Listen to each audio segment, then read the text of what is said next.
Talent online current affairs ക്ലാസ്സിലേക്ക് സ്വാഗതം.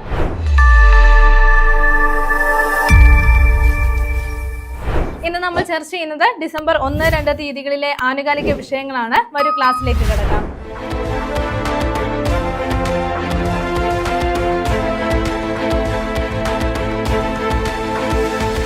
എല്ലാ PSC എക്സാമുകളിലും വളരെ ഇമ്പോർട്ടന്റ് പാർട്ടായിട്ടുള്ള SCERT പാഠഭാഗങ്ങൾ നിങ്ങൾക്ക് വളരെ എളുപ്പത്തിൽ പഠിച്ചു തീർക്കുവാൻ ടാലന്റിന്റെ SCERT അറിവിടം ബുക്കുകൾ ഇപ്പോൾ വിപണിയിൽ ലഭ്യമാണ്. അപ്പോൾ സയൻസും സോഷ്യൽ സയൻസുമായിട്ട് ഫസ്റ്റും സെക്കൻഡും പാർട്ടുമായിട്ടാണ് ഈ ഒരു ബുക്കുകൾ നിങ്ങൾക്ക് ലഭ്യമാകുന്നത്. SCERT പാഠഭാഗങ്ങൾ ഏറ്റവും ഈസി ആയിട്ട്, അതുപോലെ തന്നെ ടീച്ചേഴ്സ് ടെക്സ്റ്റും അതേപോലെ ലേണിംഗ് റൂമും ക്വസ്റ്റ്യൻ ബാങ്കും ഉൾപ്പെടെയാണ് ഈ ബുക്കുകൾ നിങ്ങൾക്ക് ലഭ്യമാകുന്നത്. ഉടൻ തന്നെ ഈ ബുക്കുകൾ പർച്ചേസ് ചെയ്യുക. ഉടൻ തന്നെ വരുന്ന ബെബ്കോ LDC എക്സാമിന് വേണ്ടി പ്രിപ്പയർ ചെയ്യുന്നവർക്കായി ടാലന്റിന്റെ ഓൺലൈൻ ഓഫ്ലൈൻ ബാച്ചുകൾ ആരംഭിച്ചിട്ടുണ്ട്.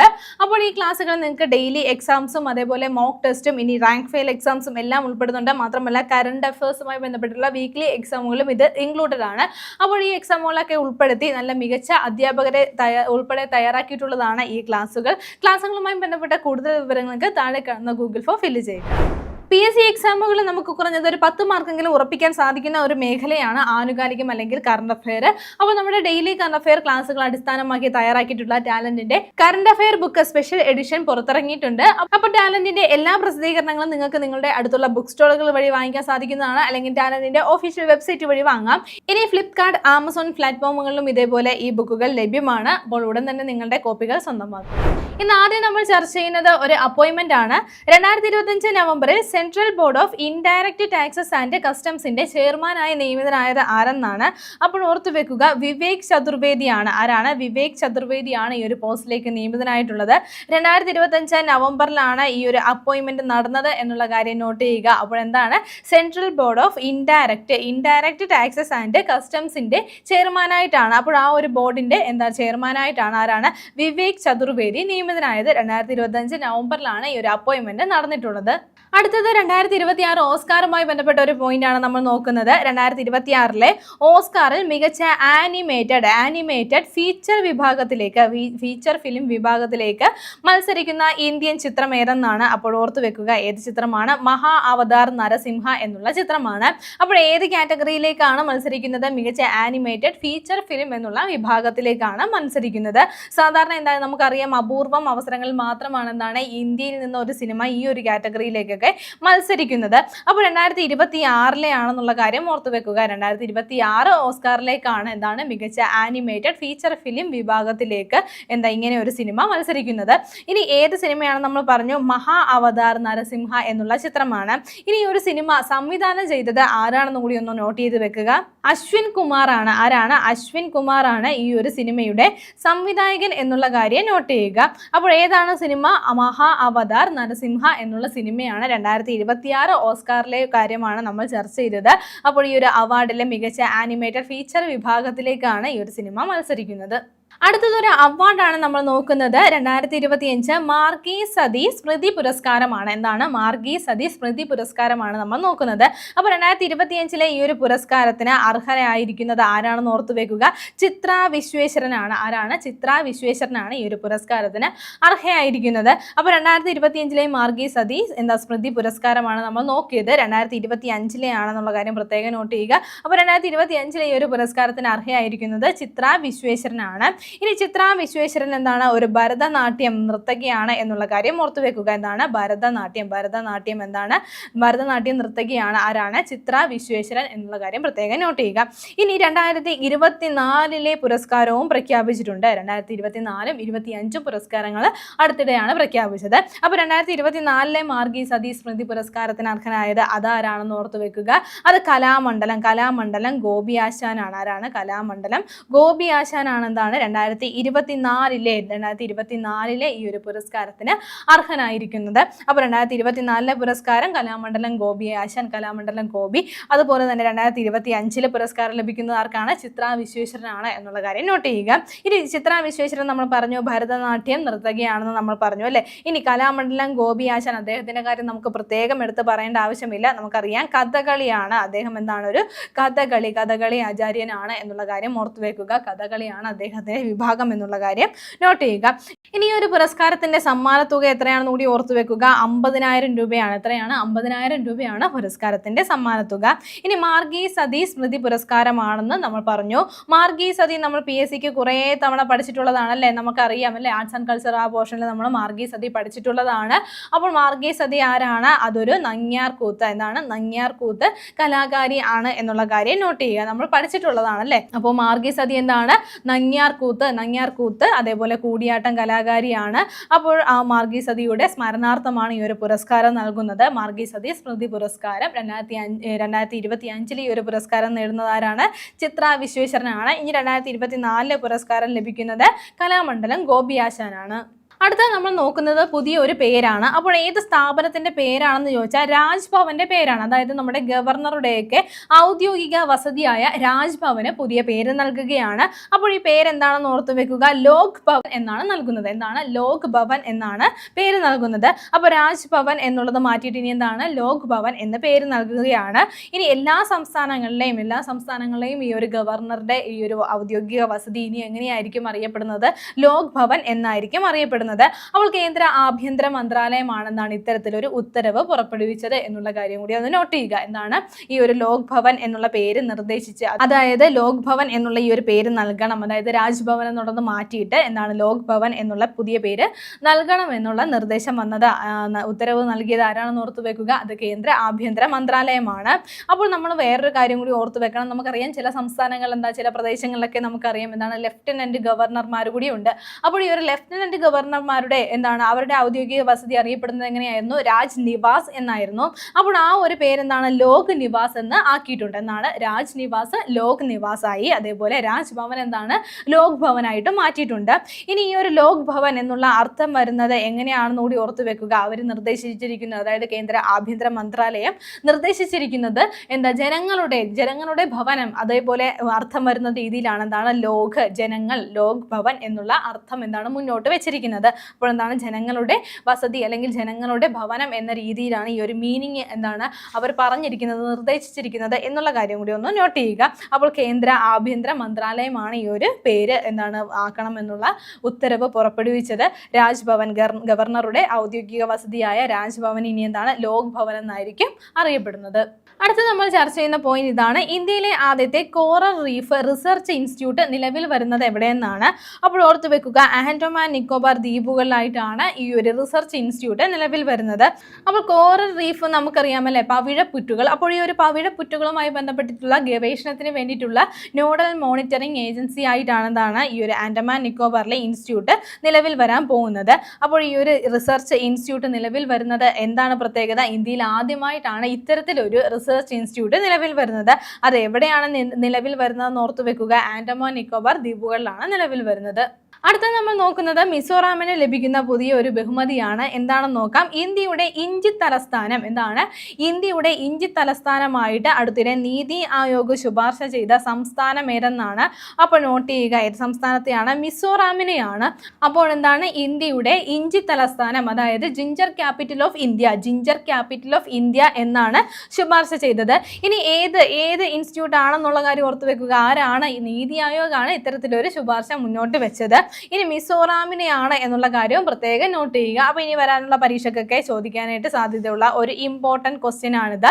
അപ്പോൾ ഇന്ത്യയുടെ ഇഞ്ചി തലസ്ഥാനം എന്ന നീതി ആയോഗ് ശുപാർശ ചെയ്ത സംസ്ഥാനം ഏതാണ്? അത് മിസോറാമാണ്. അത് പ്രത്യേകം നോട്ട് ചെയ്ത് പഠിക്കുക. ഇനി ഒരു റിപ്പോർട്ടാണ്, ഒരു ഇൻഡെക്സ് ആണ് നമ്മൾ നോക്കുന്നത്. ഏഷ്യൻ പവർ ഇൻഡെക്സ് 2025 ആണ്. എന്താണ്? ഏഷ്യൻ പവർ ഇൻഡെക്സ് 2025 ഇന്ത്യയുടെ സ്ഥാനം എത്രയെന്നാണ്. അപ്പോൾ നോക്കാം, 3ാം സ്ഥാനമാണ് ഇന്ത്യക്കുള്ളത്. എന്താണ്? ഏഷ്യൻ പവർ ഇൻഡെക്സ് 2025 ഇന്ത്യയുടെ സ്ഥാനം എത്രയാണ്?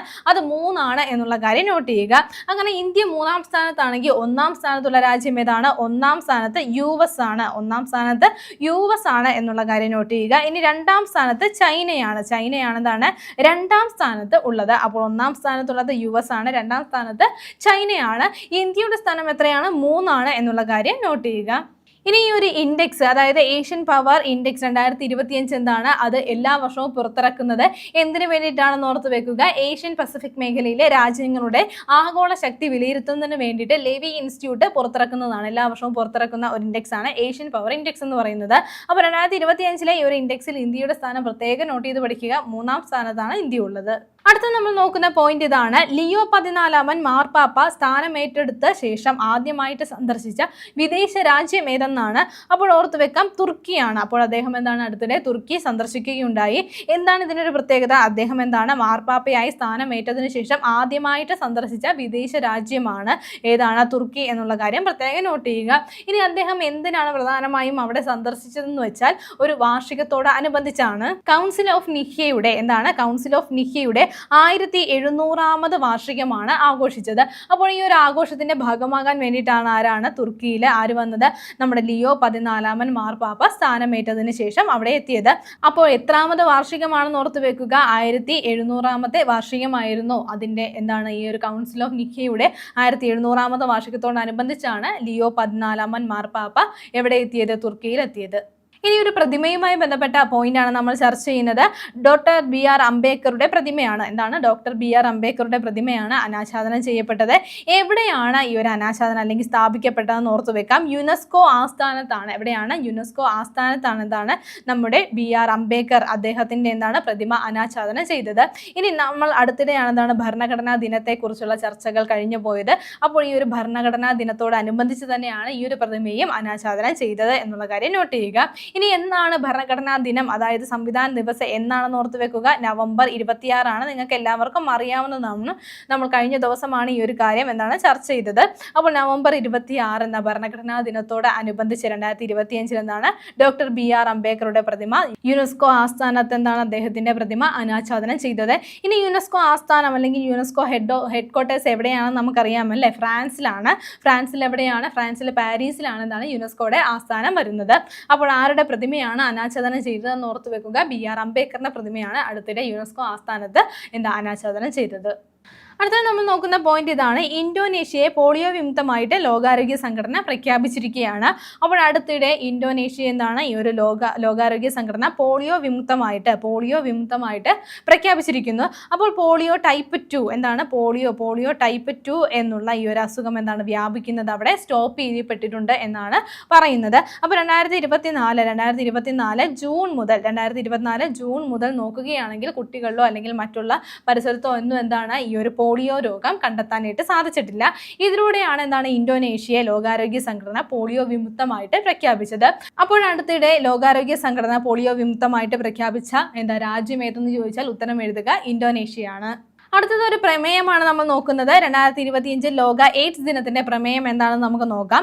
Overcoming disruption transforming the AIDS response എന്നുള്ളതാണ്. Overcoming disruption transforming the AIDS response എന്നുള്ളതാണ് 2025 ലോക എയ്ഡ്സ് ദിനത്തിന്റെ പ്രമേയമായിട്ട് വരുന്നത്. ഇനി ഒരു ദിവസം നമ്മൾ ആചരിക്കുന്നത് എന്താണെന്ന് ഓർത്ത് വെക്കുക. എല്ലാ വർഷവും ഡിസംബർ 1 അല്ലേ. അപ്പോൾ എല്ലാ വർഷവും ഡിസംബർ 1 നമ്മൾ ലോക എയ്ഡ്സ് ദിനമായിട്ട് ആചരിക്കുന്നത്. ഇനി 2025 ഡിസംബർ 1 ലോക എയ്ഡ്സ് ദിനത്തിന്റെ പ്രമേയം നമ്മൾ നോക്കി. Overcoming disruption transforming the AIDS response എന്നുള്ളതാണ് ഈ വർഷത്തെ പ്രമേയം. അടുത്തതൊരു വേദിയാണ് നമ്മൾ നോക്കുന്നത്. ഒരു സൈനിക അഭ്യാസത്തിന്റെ വേദിയാണ്. സൂര്യകിരൺ 2025 വേദി എവിടെയാണെന്ന് ഓർത്ത് വെക്കുക. പിത്തോറാഗഡാണ്. എവിടെയാണ്? പിത്തോറാഗഡിൽ വെച്ചിട്ടാണ് 2025 സൂര്യകിരൺ എന്നുള്ള സൈനിക അഭ്യാസം നടക്കുന്നത്. അപ്പോൾ ഉത്തരാഖണ്ഡിലെ പിത്തോറാഗഡിലാണ് ഈ ഒരു സൈനിക അഭ്യാസം നടക്കുന്നതെന്ന് ഓർത്ത് വെക്കുക. ഇനി ഏതൊക്കെ രാജ്യങ്ങളാണ് ഈ ഒരു സൈനിക അഭ്യാസത്തിൽ പങ്കെടുക്കുന്നത് എന്നുള്ള കാര്യം ഓർത്ത് വെക്കുക. നേപ്പാളും അതേപോലെ ഇന്ത്യയുമാണ് ഈ ഒരു സൈനിക അഭ്യാസത്തിൽ പങ്കെടുക്കുന്നത്. മാത്രമല്ല ഈ ഒരു സൂര്യകിരണിന്റെ 19ാമത് എഡിഷനാണ്. എത്രാമതാണ്? 19ാമത് എഡിഷനാണ് 2025 നടക്കുന്നത് എന്നുള്ള കാര്യം കൂടി ഒന്ന് പ്രത്യേകം നോട്ട് ചെയ്ത് പഠിക്കുക. അപ്പോൾ സൂര്യകിരൺ 19ാമത് എഡിഷൻ 2025 വേദി എവിടെയാണ്? പിത്തോറാഗഡ് ആണ്. ഇനി ഒരു മത്സരത്തെ കുറിച്ചാണ് നമ്മൾ നോക്കുന്നത്. 2025 സുൽത്താൻ അസ്ലൻ ഷാ കപ്പിൽ വിജയിച്ചത് ആരെന്നാണ്? ഓർത്തു വെക്കുക, ബെൽജിയം ആണ്. ആരാണ്? ബെൽജിയം എന്നുള്ള ടീമാണ്, ബെൽജിയം ടീമാണ് എന്താണ് ഈ ഒരു മത്സരത്തിൽ വിജയിച്ചിരിക്കുന്നത്. സുൽത്താൻ അസ്ലൻ ഷാ കപ്പിൽ 2025 നടന്ന ഈ ഒരു മത്സരത്തിൽ വിജയിച്ചതാരാണ്? ബെൽജിയമാണ്. ഇനി റണ്ണറപ്പ് ആയിരിക്കുന്നത് ആരാണ്? ഇന്ത്യയാണ് എന്നുള്ള കാര്യം കൂടി നോട്ട് ചെയ്യുക. ഇന്ത്യയാണ് ഈ ഒരു മത്സരത്തിൽ എന്താണ് റണ്ണറപ്പ് ആയിരിക്കുന്നത്. ഇനി മത്സരം നടന്നത് എവിടെ വെച്ചാണ്? മലേഷ്യയിൽ വെച്ചിട്ടാണ് ഈ ഒരു മത്സരങ്ങൾ നടന്നത്. അപ്പോൾ 2025 സുൽത്താൻ അസ്ലൻ ഷാ കപ്പിൽ വിജയിച്ചതാരാണ്? ബെൽജിയമാണ്. ഇന്ത്യയായിരുന്നു റണ്ണറപ്പ്.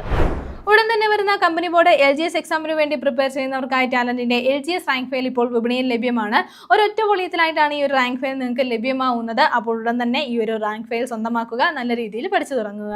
അടുത്ത തന്നെ വരാൻ പോകുന്ന 10th ലെവൽ എക്സാമുകൾക്ക് വേണ്ടി നിങ്ങൾക്ക് മികച്ച രീതിയിൽ പരിശീലിക്കുവാൻ വേണ്ടിയിട്ട് ടാലന്റിന്റെ LDC റാങ്ക് ഫയൽ ഇപ്പോൾ വിപണിയിൽ ലഭ്യമാണ്. 3 വോളിയങ്ങളായിട്ട് ഏറ്റവും മികച്ച രീതിയിലാണ് ബുക്കുകൾ പുറത്തിറങ്ങിയിട്ടുള്ളത്. SCRT NCRT പാഠഭാഗങ്ങൾ ഉൾപ്പെടുത്തിയിട്ടുണ്ട്. മുൻവർഷ ചോദ്യങ്ങളും ടോപ്പിക് വൈസ് ആണ് ഈ ഒരു റാങ്ക് ഫയലിൽ ഉൾപ്പെടുത്തിയിട്ടുള്ളത്.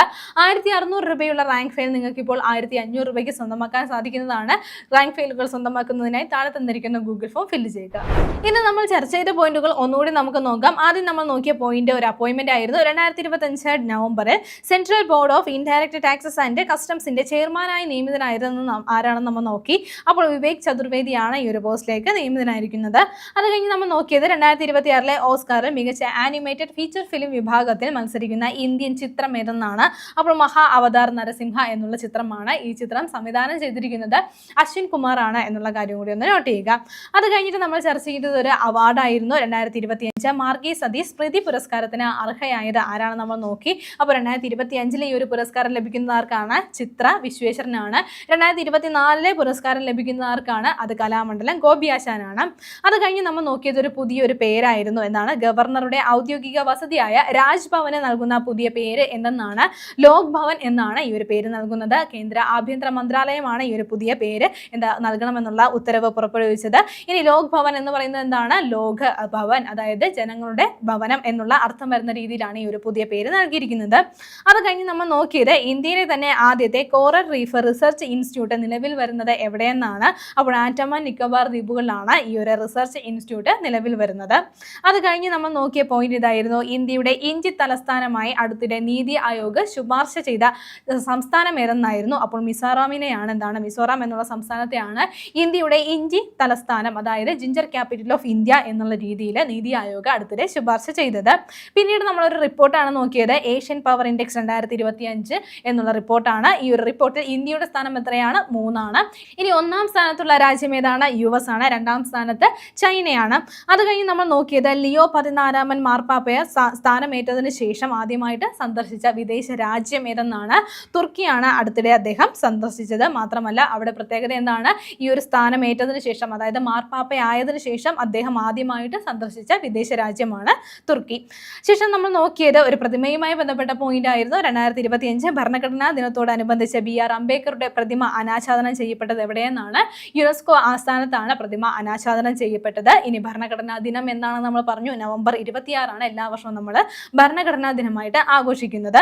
ഇനി ഇന്തോനേഷ്യയെ പോളിയോ വിമുക്തമായിട്ട് അടുത്തിടെ ലോകാരോഗ്യ സംഘടന പ്രഖ്യാപിക്കുകയുണ്ടായി. അപ്പോൾ എന്താണ് ഈ ഒരു പോളിയോ വൈറസ് ടൈപ്പ് 2 എന്നുള്ളത് ഇപ്പോഴവിടെ കുട്ടികളിലോ മറ്റുള്ളവരിലോ ഒന്നും കണ്ടുവരുന്നില്ല. 2024 ജൂൺ മുതൽ ഈ ഒരു രോഗം അവിടെയൊന്നും കണ്ടുവരുന്നില്ല. അതിനെ അനുസൃതമായിട്ടാണ് ഇന്തോനേഷ്യയെ പോളിയോ വിമുക്തമായിട്ട് ലോകാരോഗ്യ സംഘടന പ്രഖ്യാപിച്ചത്. ശേഷം നമ്മൾ നോക്കിയത് ഒരു പ്രമേയമായിരുന്നു. 2025 ലോക എയ്ഡ്സ് ദിനത്തിന്റെ പ്രമേയം നമ്മൾ നോക്കി. Overcoming disruption transforming the AIDS response എന്നുള്ളതാണ് 2025 ഈ ഒരു ദിനത്തിന്റെ പ്രമേയം. ഇനി ലോക എയ്ഡ്സ് ദിനം നമ്മൾ ആചരിക്കുന്നതെന്നാണ് ഡിസംബർ 1 തീയതിയാണ്. സൂര്യകിരൺ 2025 വേദി എവിടെയെന്ന് നമ്മൾ അതിനുശേഷം നോക്കി. പിത്തോറാഗഡിലാണ്, ഉത്തരാഖണ്ഡിലെ പിത്തോറാഗഡിൽ വെച്ചിട്ടാണ് ഈ ഒരു സൈനിക അഭ്യാസം നടത്തുന്നത്. അതേപോലെ നേപ്പാളും ഇന്ത്യയുമാണ് ഈ ഒരു സൈനിക അഭ്യാസത്തിൽ പങ്കെടുക്കുന്നത്. അത് കഴിഞ്ഞിട്ട് ഒരു മത്സരവുമായി ബന്ധപ്പെട്ട പോയിന്റാണ് നമ്മൾ നോക്കിയത്. 2025 സുൽത്താൻ അസ്ലൻ ഷാ കപ്പിൽ വിജയിച്ചത് ആരെന്നാണ്? ബെൽജിയമാണ് വിജയിച്ചത്. റണ്ണറപ്പായത് ഇന്ത്യയാണ്. ഇനി ഒരു മത്സരത്തിന്റെ വേദി എവിടെയായിരുന്നു? മലേഷ്യ ആയിരുന്നു. കഴിഞ്ഞ ക്ലാസ്സുമായി ബന്ധപ്പെട്ട 2 ചോദ്യങ്ങൾ നൽകുകയാണ്. ശരിയുത്തരങ്ങൾ താഴെ കമന്റ് ചെയ്യുക. ആദ്യത്തെ ചോദ്യം ഇതാണ്. ലോകത്തിലെ ഏറ്റവും ഉയരമുള്ള ശ്രീരാമ പ്രതിമ അനാച്ഛാദനം ചെയ്യപ്പെട്ടത് എവിടെയെന്നാണ്? Option A Goa, option B Gujarat, option C Maharashtra, option D Uttar Pradesh. രണ്ടാമത്തെ ചോദ്യം ഇതാണ്. ദിത്വ ചുഴലിക്കാറ്റിനെ തുടർന്ന് ശ്രീലങ്കയെ സഹായിക്കുന്നതിനായി ഇന്ത്യ ഗവൺമെന്റ് ആരംഭിച്ച ദുരിതാശ്വാസ ദൗത്യം ഏതെന്നാണ്? Option A operation Brahma, option B operation Sagar Bandhu, option C operation Ajay, option D operation Indravati. ശരി ഉത്തരങ്ങൾ താഴെ കമന്റ് ചെയ്യുക. കഴിഞ്ഞ ക്ലാസ്സിൽ നൽകിയിരുന്ന ചോദ്യങ്ങളുടെ ഉത്തരങ്ങൾ ചർച്ച ചെയ്യാം. ആദ്യത്തെ ചോദ്യം ഇതായിരുന്നു: UN പുറത്തിറക്കിയ വേൾഡ് അർബനൈസേഷൻ പ്രോസ്പെക്ടസ് റിപ്പോർട്ട് 2025 പ്രകാരം ഏറ്റവും കൂടുതൽ ജനസംഖ്യയുള്ള നഗരം ഏതെന്നായിരുന്നു? അപ്പോൾ ശരിയുത്തരം ഏതാണ്? ഓപ്ഷൻ എ ആണ്, ജക്കാർത്തയാണ് ശരിയുത്തരം.